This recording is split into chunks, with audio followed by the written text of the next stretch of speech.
Over the last 2 decades, Asian carp like the silver carp you see jumping here near Barkley Dam have migrated into the Cumberland and Tennessee river systems from the Mississippi River. They made their way into these rivers by swimming through the locks and dams when barge traffic locked through. Besides taking up the resources and food that our native fish need, the jumping type can be dangerous to boaters. And there are actually 4 species of invasive carp. This is the silver carp.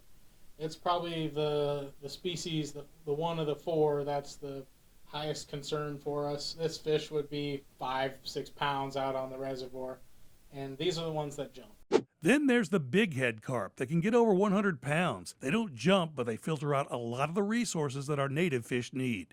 Check out this big head that some local fishermen caught last summer on Old Hickory Lake.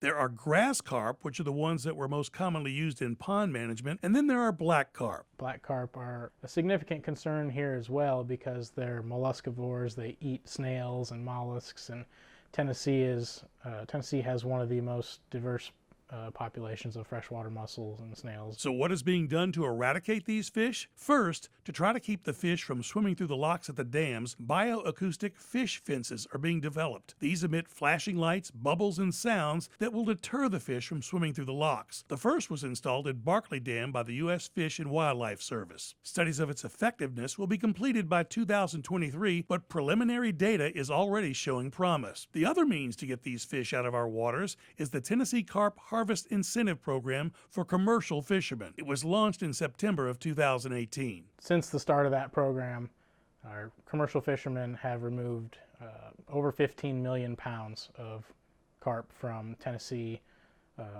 and Kentucky waters of Kentucky and Barkley Lakes. And you might wonder, what can they do with all those carp? Well, to dispel an old myth, these carp fillets are actually going to a local fish fry. A lot of people hear the word carp, and they, it's like kind of like a 4-letter word, and they think it's going to be gross, not edible.